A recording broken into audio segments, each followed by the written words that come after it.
Imagine walking through the heavy, golden gates of a giant castle. You are wearing a sparkly crown, and everyone is bowing to you as you pass by. It sounds like a perfect dream, doesn't it? But what if I told you that being a princess is actually a very hard job? It is not just about parties and pretty dresses. It is about following very old rules that have been around for hundreds and hundreds of years. Most people who marry into the royal family try their best to learn these rules because they want to fit in and help the country. They want to be part of the team. But what happens when someone comes along and thinks the rules are not for them? What if they want to be the biggest star in the whole world, even if it makes the rest of the family feel sad or uncomfortable? Today, we are going to talk about a very big secret that was hidden behind palace walls for a long time. It is a story about two women who joined the royal family from the outside. One of them stayed and became a favorite of the queen because she was quiet and hardworking. The other one left and tried to start her own show in America.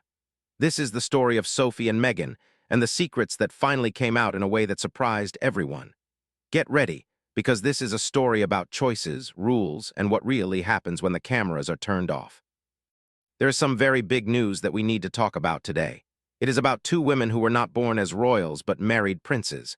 They both became very special to Queen Elizabeth, and they are both very important for the future of the British royal family.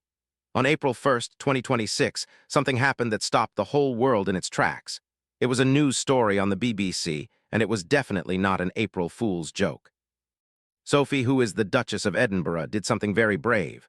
For a long time, people thought Sophie was just a quiet and steady person who never caused any trouble.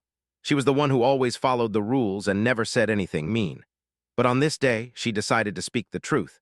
She didn't say she was sorry, and she didn't hide how she felt. Her words were so strong that they broke 7 years of silence. Sophie said that she had never met anyone in the royal family who acted as badly as Meghan Markle. Just a few minutes after she said this, the palace said something too. They said that Sophie's ideas were right and that she was protecting the family rules. This was a very big deal because the palace almost never says things like that in public. Everyone wanted to know what Sophie had found out. Was she told to say this by the king, or was she just tired of keeping secrets? This is the story that the royal family has kept hidden for years, and today we finally get to hear it. Before we talk about the big secrets, let's look at who Sophie really is. By the time she did that big interview in 2026, she had been in the royal family for almost 30 years. She married Prince Edward a long time ago in 1999. Over the years, she had some hard times with the newspapers, and she made a few mistakes, but she never gave up. She learned how to be a royal even when it was difficult. She became someone that everyone respected and trusted. Even King Charles trusts her a lot. What makes Sophie's story so special is that she was an outsider once, too. She wasn't born into a family with castles. She had to learn everything from the beginning. She chose to let the royal family and its rules change her instead of trying to change the family to fit her. When she talks about what it is like to join this family, she isn't just reading from a book. She is talking about her real life. That is why when Sophie speaks, everyone listens very closely. The palace let her speak because they were tired of the silence too. This silence had been growing since 2017, and it was finally time to break it. Sophie's story didn't start with her being angry. It started with her noticing something strange. She told her husband, Prince Edward, about it almost as soon as Meghan Markle joined the family. Sophie said that something just didn't feel right. She thought that Meghan was trying too hard, but Meghan wasn't trying to fit in or belong to the family. Sophie said it looked like Meghan was trying to put herself in a special position. She wasn't looking at the job she was given as the Duchess of Sussex. Instead, she was looking at the throne next to her. Think about that for a second. Sophie wasn't saying Meghan was just confused or silly. She was saying Meghan was making a very careful plan. She was describing a woman who walked into the most famous family on earth and didn't see it as a duty to help people. Instead, she saw it as a big stage where she could be the main star. This is a very serious thing to say about someone in the royal family. According to Sophie, Meghan Markle didn't want to just be a duchess. Being the Duchess of Sussex was like a small prize to her. What she really wanted was a spot right next to the future king. She wanted to be at the very center of the story, not just a person in the background. To get there, she had to do something very sneaky. She had to try and change how things worked inside Prince William's house. For a long time, the public saw the Fab Four, which was William, Catherine, Harry, and Meghan all working together. People thought they were a great team. But Sophie says that behind the palace doors, there was no team of four. There was a list of who was in charge, based on hundreds of years of history. Meghan decided that these rules did not apply to her. She thought she could walk into an institution that has lasted through wars and revolutions and change it to fit what she wanted in just 18 months. That was a very big mistake, and it showed that she didn't understand how the royal family works at all. Sophie explained that Meghan brought an ambition with her that felt like it belonged in a movie studio in Hollywood, not in a royal palace. In Hollywood, you become successful by being loud and making sure everyone is looking at you. You want your own brand to be bigger and faster than everyone else. But in the House of Windsor, being successful is the exact opposite. It is about being willing to stay in the background so the institution can keep going. Many royals before Meghan had come from the outside and learned this truth. Sophie did it, and Catherine did it too. They built great lives by serving the people, but Meghan was not willing to do that. Sophie said Meghan wanted the royal family to change for her, instead of Meghan learning how to be a royal. Because she refused to change, it ended up costing her everything. This led to a pattern of behavior that was very troubling to the rest of the family. Now this is where Sophie's story gets even more shocking. It is one thing to say someone is ambitious, but it is another thing to say they had a specific target. Sophie said that target was Prince William. Now let's be very clear about what Sophie did and did not say. She did not say that anything romantic was going on. She didn't say they were secretly dating. What she described was something else. She said Meghan was acting in a way that was meant to make her look very close to the future king. She wanted people to think they had a special bond. She tried to insert herself into his life in ways that broke the rules of the family. This was a slow and careful plan to make it look like she and William were best friends. This strategy started almost as soon as Meghan met the family. Sophie told the reporters that as early as Christmas in 2017, the palace workers started to notice that Meghan was acting strangely around William. While the rest of the world thought she was just being a friendly and warm American, the security and rule keepers were seeing something much more serious. The things Meghan did were not small mistakes. Sophie said they were part of a big pattern. For example, there was a garden party in May 2018, just 3 days after Meghan and Harry got married. When Meghan saw William, she didn't just nod her head or say hello like she was supposed to. Instead, she gave him a long kiss on the cheek and held onto his arm for a long time. People who were there saw that William felt very uncomfortable and stiff. The senior staff members were worried. This wasn't just a new family member being nice. This was a woman who had only been a duchess for 3 days and was already trying to push the boundaries with the man who would be king one day. It was very strange behavior that made everyone feel like she was testing how far she could go. There were other times, too. In October 2018, there was an event at Buckingham Palace about mental health. The cameras caught Meghan putting her hand flat against William's back. This is the kind of thing a wife or a mother does to guide someone, not a sister-in-law. William moved away immediately because he didn't like it. Sophie said this was a boundary breach that should have never happened. Then, at a polo match in 2019, Sophie said Meghan kept trying to get into William's personal space. She would walk past Harry just to talk to William. She wasn't trying to be a nice sister-in-law. She was acting in a way that Sophie called theatrical intimacy. She wanted everyone to see her being close to William, even if they weren't actually close at all. She was trying to create a story that wasn't true. Sophie said it wasn't just about a hug. It was about what that hug meant to the rest of the world. Meghan was trying to show that she was very close to William, even though William did not want her to be. Sophie believes that this was not an accident. Many of Meghan's friends say that she was just being a friendly American who didn't know the British rules. But Sophie says that is not true. She believes Meghan used her friendliness as a weapon. She thinks Meghan was trying to mess up Prince William and Princess Catherine's household by pretending to be close to William. Sophie said there were times when it felt like Meghan wasn't even looking for Harry's love. She was looking for William's attention. She didn't seem to care about her own title as much as she cared about being the other woman in the story of William and Catherine. She wanted to be the one who could make William act differently. That is a very big thing to think about. If you think the royal family was just being too sensitive, listen to what happened in January 2019. There was a big event where the 4 royals sat on a stage together. The public thought they looked like a team called the Fab Four. But Sophie said that behind the scenes, things were terrible. Meghan reportedly refused to sit where she was told to sit. The seating plan had been decided a long time before, but Meghan wanted to sit right next to William instead of sitting with her husband, Harry. Then, during the event, she kept talking over Catherine and ignoring the notes she was given. She wanted to make sure her voice was the one everyone heard on the news the next day. After the event was over, Catherine was so upset that she was crying. Sophie said this was like a declaration of war. Meghan thought being a celebrity was more important than the rules of the family. She didn't want to accept that duty and service are what matter most in the royal family. For the first time ever, a senior royal confirmed that there was a secret file about Meghan's behavior. You might remember hearing about bullying stories in the news back in 2021. Some staff members said Meghan was mean to them. The palace started a big review to see what was happening, but Sophie revealed that this secret file was about much more than just being mean to workers. It was a giant notebook filled with all the times Meghan broke the rules of etiquette and behavior over several years. Sophie said the file showed that Meghan would send informal text messages to important royals late at night. She would ignore the rules about how to talk to people. She also ignored the personal space of the Queen and Prince Charles. She would force them to hug her in public just to make it look like they were close, even though it made them feel very uncomfortable.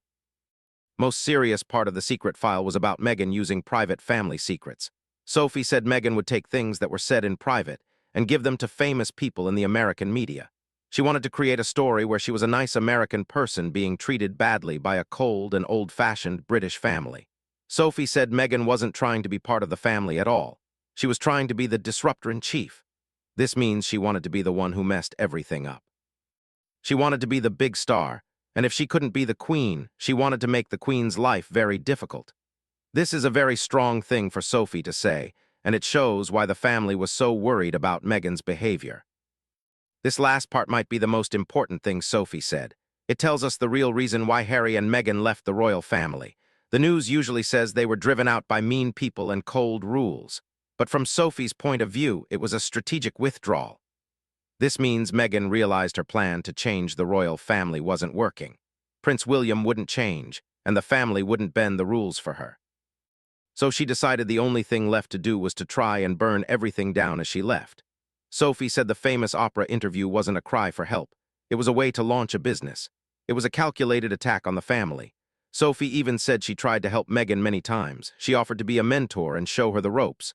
Sophie knew what it was like to be an outsider, but Meghan said no every time. She told Sophie, "I have Harry, that's all I need."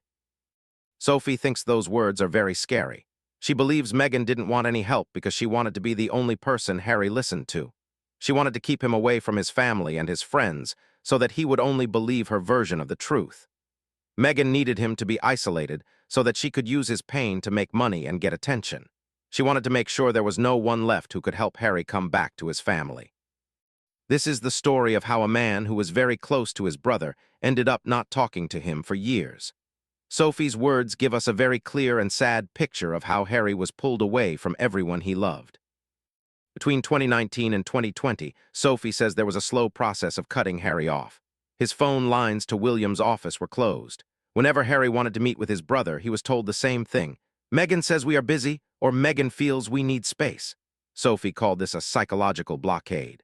Meghan made herself the only person who understood Harry. She made his family, who had loved him for 30 years, look like the bad guys in his story. She wanted him to think the whole world was against them so that he would have to follow her wherever she went. Sophie talked about Harry's problems with a lot of care. She knows he lost his mother when he was young and that he had a hard time being the spare prince. But Sophie says that instead of helping him feel better, Meghan used these sad things to make him angrier at his family. One of the big turning points was when Archie was christened in July 2019. Sophie said this event was a test of power. Meghan wouldn't let the normal photographers take pictures. She wouldn't say who the godparents were. She kept the whole thing a secret. This wasn't just about privacy. It was a way to tell the Queen that the royal rules didn't matter at Meghan's house. When the palace said they couldn't give Meghan and Harry the same amount of money and security as the future king and queen, the story of being a victim started. Every time they were told, no, they said it was because of racism or cruelty. Every rule became a way to hurt them. Sophie said Meghan took a simple family disagreement and made it look like a human rights violation. By 2026, the story of Harry and Meghan had become very complicated. Sophie's interview didn't shy away from the hard questions. People had been asking about Archie and Lilibet's royal titles for a long time. The kids started being called Prince and Princess in 2023, but Sophie revealed that the palace wasn't sure about giving them those titles right away. It wasn't because of where they were from. It was because the titles are about trust. Sophie said you can't try to destroy the royal family for 5 years and then expect the family to give you titles to help your business. She also said something very interesting about the children's paperwork. Rumors had been going around for years about the kids, and Sophie chose her words very carefully. She said the Crown never asked for a DNA test, but they had to be careful. They needed to be sure about why Meghan wanted everything to be so private. Sophie also had some very tough words for Harry about his legal battles for police protection. Harry wanted the government to give him armed guards even though he wasn't working as a royal anymore. Sophie said it was dangerous and tone-deaf to ask for that. She said Harry wanted the protection of the monarchy without doing any of the work. She even compared him to Prince Andrew. She said that if you don't work for the family, you don't get the protection. By the end of 2024, King Charles had become very firm. He saw that most people in the UK didn't like Meghan anymore. The king decided that there would be no more meetings to help them come back. The door to being a working royal again was not just locked, it had been built over. There was no way back. You can't talk about Meghan's fall without talking about Catherine. Sophie's description of the Princess of Wales is very different. If Meghan was like a big, scary storm, Catherine was like the quiet after the storm. The contrast between them is huge, even though Catherine never tried to compete. Catherine never tried to be the star. She never asked for more attention. She just showed up every day and did her job. While Meghan was worrying about camera angles and making deals with Netflix, Catherine was sitting on the floor of classrooms with little kids. She was learning about how brains grow and building a plan to help children all over the country. Catherine understood that being a royal is like a long race, not a fast sprint. Sophie's voice got very soft when she talked about Catherine. She said Catherine knows that the light doesn't come from her. It reflects off the crown she serves. The numbers show that Sophie is right. In late 2025, a lot of people in Britain liked Catherine and William, but only a very small number of people liked Meghan. These are people from the same family living in the same world, but they had very different results. Sophie talked about how Meghan's team tried to compete with Catherine's Christmas concert. They put their Netflix show on at the same time. But Catherine had millions of viewers, and Meghan's show didn't even make the top 10. Sophie said this showed a lack of grace. You can't try to sell royal things while you are also trying to hurt the people who do the real work. The public can tell who is being real and who is just acting for the cameras. People chose the woman who works hard in public and handles her sadness in private, instead of the woman who cries for a Netflix camera. At the end of the big interview, Sophie looked toward the future. She said the royal family is now stronger and more focused.